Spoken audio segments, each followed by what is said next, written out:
guys, Nick here, and welcome back to another Supergirl episode review. My thoughts on tonight's episode of Supergirl titled Truth, Justice, and the American Way. And it's going to be back after that weird little 2-week break that the show had. But coming back to a really solid episode, like, that's all I really could ask from this show. And this show is slowly becoming one of my favorite, not slowly, the last few episodes, it's really starting to become one of my favorite shows. I mean, if I didn't like the show, I wouldn't be watching it anymore, but the last few episodes, especially like the girl who had everything episode, that episode to me was just so. I just that episode was just such a great, well-rounded episode, and despite everything, sorry, I just got a text. And despite the fact that it wasn't the episode I was expecting, it took a different direction that I actually I really liked and enjoyed. This show, I mean, it does have to play to those certain like superhero TV show tropes, and has to have the villain of the week and all that kind of stuff. And I don't necessarily mind that, but this episode in particular, again, another episode that you could have said it was a filler episode, but you know what? Watching the episode, I really enjoyed it. Like, I really did.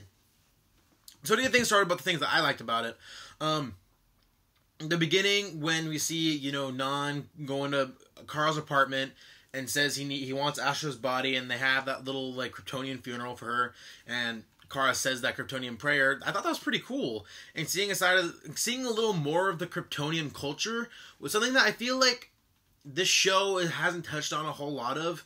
I mean, yeah, we kind of get that in Man of Steel, but different universe entirely. But seeing that there is more to Krypton than just what we've seen so far. And I do like seeing that, and that there is more depth to the surroundings of the show and the background of this show. I like seeing that. And even seeing Non be, like, honorable. And if you guys have been watching my videos for any period of time, you know that, like, I haven't really been sold on Non as like the lead villain so far, or even as a character in general. I mean, I think one thing that kind of takes me out of it is that ridiculous suit he always wears. Like, come on, give him something a little more badass, some weird, like he looks like he's about to go scuba diving. That's what, it's just weird.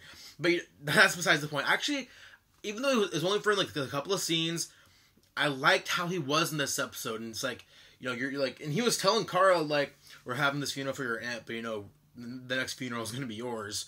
Like, I thought that line was delivered well. And, I'm willing to give the character a second chance. I'm not saying, like, the character's stupid or anything like that. I just have a lot of problems with it. But seeing him in this episode, I thought there was more that can be explored with him as a character.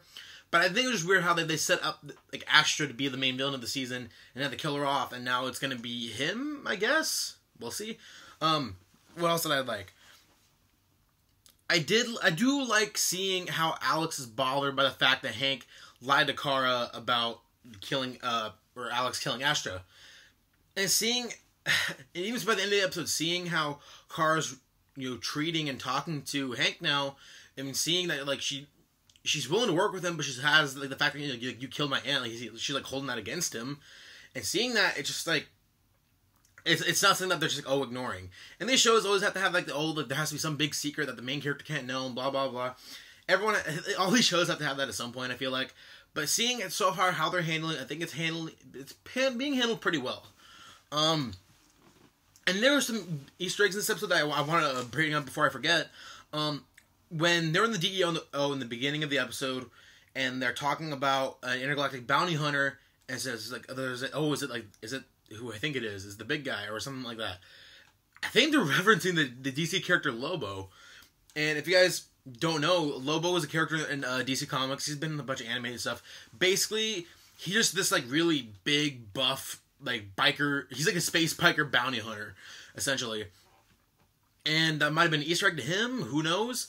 And another big Easter egg that I think might be what ties Flash in with Supergirl, when Kara confronts Master Jailer for the first time in the episode, and we see her say, something along the lines of, I thought masks were in the other city, or something along those lines. And is she talking about Central City? Is she talking about Gotham City? I mean, what city is she talking about? As fans, and because we know that Flash is coming, we have to assume that it's Central City. And that brings up another thing too, because I thought that the way they introduced us to the idea of the multiverse in the Flash a couple weeks back, and showing Supergirl's Earth as another parallel Earth. I automatically assumed, oh, so Supergirl is not in the Arrow and Flash universe. But seeing that in this episode, I know it was just an Easter egg. But you know what? I mean, I would prefer it if they were in the same universe. But continuity wise, it would create some problems. Like how come like in both Arrow and Flash, there's been like no mention of Superman. I mean, they can come up with reasons, especially because there's actually legal reasons why they couldn't use it. But I'm really intrigued about how they're going to handle that, especially when the episode's only like a month away now. And I think it debuts either the week before or the week after the Batman v Superman comes out, and that episode is titled World's Finest. I think they did that on purpose. But anyways, those are the big Easter eggs in the episode that I wanted to bring up. What else? And definitely this episode, I really liked how it was directed. And for those of you who don't know, the director of the episode was Lexi Alexander, and she's directed some big movies. She's directed Punisher, Warzone, and a couple other movies. Can't remember off the top of my head, but she's usually like a film director, and seeing her style of directing, I thought was gonna be like a little more dark, a little more gritty. The way she directed this episode, it just felt like another episode. Because I noticed like sometimes when they bring like film directors into TV shows, the directors bring in a little more of like their own flavor to the episode, make it feel like, oh, like this was like their episode. But Lexi Alexander, like the way she directed it, it felt very much like another episode of Supergirl. I mean, it was, but like just the style of direction, I felt like it felt familiar. Felt like it was just a continuation of the story. And I did like how like one of the things I did like about it, that it was a little more Lexi Alexander, was the action sequences in this episode. And seeing Kara, like her fighting is getting way better. Like it really is. And every scene between her and the Master Jailer, and then at the end of the episode when we see more of the Master Jailer fighting, Kara and Alex, I really enjoyed seeing that. And the fight choreography is it's getting really good. Like it's not just like, oh, Kara flying around. Yes, there's still a lot of that, but Kara's like hand-to-hand combat is getting really, really better. What else? And definitely seeing James in this episode step it up a bit. Seeing that he doesn't like playing on the sidelines anymore, and that he does feel that the fact that they're holding Maxwell Lord and the DEO is basically against the law, and that Kara shouldn't be doing that, and it goes against what she is as a hero, and that's not the kind of hero she should be. And showing that he's not okay with it, and him speaking up about it, and he goes to the DEO to tell Kara to her face. I like seeing that side of James, and seeing like more like an emotionally vulnerable James, because we see him as this big stern guy, and even see with that scene where he's talking to Cat Grant of all people, and talking to and she's talking to him about her experience with like the fact that like she knew this actor who was like beating his wife, and she didn't report about it, but then the guy ended up shooting his wife, and she showing the parallels between her and James at that point. I liked his development as a character in this episode. I really did, and it's trying to get him to knock some sense into Kara, because Kara in this episode was just, she's obviously really bothered by her aunt's death. I mean, I don't blame her, but yeah, I really like seeing how James was developed in this episode. What else we got here? Definitely the other escapee that Kara was with in the end of the episode, the professor alien dude. I don't remember his name off the top of my head. I liked the conversation between the two. I like the scenes between the two. Seeing that, for all the Fort Ross aliens, that there is more to these guys, and it's not always just like, oh, like, I hate everyone, I'm gonna kill everyone.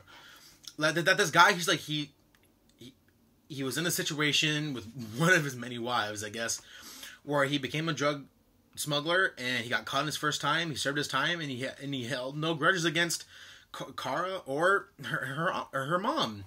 And seeing that he's a person, like, he has feelings, and he's like, you know what, like, there's no point in me doing it. The most I can do is, be a good person. And seeing that, like, and that's the thing that, like, obviously inspired Kara by the end of the episode. And she even told him her name by the end of the episode, which I think was a little questionable. But seeing that aspect of Kara inspiring hope in people, and people inspiring hope in Kara, I like seeing that in this show. And even by the end of the episode, seeing Kara finally letting Maxwell Lord go, and then the DEO giving, you know, Maxwell Lord saying, like, the spiel saying, like, hey, like, if you tell on us, we'll tell on you. We already have everything you've ever done illegally. You know, we'll have that ready to go the moment you rat us out. And seeing, so hopefully that definitely is going to introduce a new dynamic to the show. Because now that, like, I know Maxwell Lord is a piece of shit, but now I'm looking forward to seeing what they do with him as a character now that they're going to let him out. I had bet money that they were just going to have Martian Manhunter or Hank mind wipe him. I felt like that would have made a lot more sense. But, you know, they went in the direction of he's going to know now, so whatever. I guess we'll see how that goes. The only one negative I have with the episode was the new assistant at Catco. Her name is Siobhan Smythe or something like that. For those who don't know, for all this comic book stuff, that character is supposed to go on and become the villain, Silver Banshee. She's this metahuman who has this, like, screeching ability, and she basically looks like a skeleton ghost kind of thing. They had that character once in Smallville, if you want to have a point of reference. The actress had terrible dialogue. I mean, I'm not blaming the actress, but what they gave her, all she's trying to do is compete with Kara and be better than Kara. It was terrible. I'm not gonna lie. Hopefully they do make the Silver Banshee part of her a little more interesting. I'm not blaming the actress at all. I just thought the dialogue was really, really, really bad. But other than that, it was a really, really solid episode tonight. If you guys can't tell, I actually really enjoyed everything about it except that. So yeah, with that being said, that's going to be it for me, guys. So if you guys like what you see here, go ahead and hit subscribe below. I review all these superhero shows every week. Supergirl on Mondays, Flash on Tuesdays, Arrow on Wednesdays, and the new DC TV show, Legend of Tomorrow, on Thursdays. So I have videos up pretty much every week, and every day of the week almost. So that's going to be it for me. So until next time, guys, have a good one.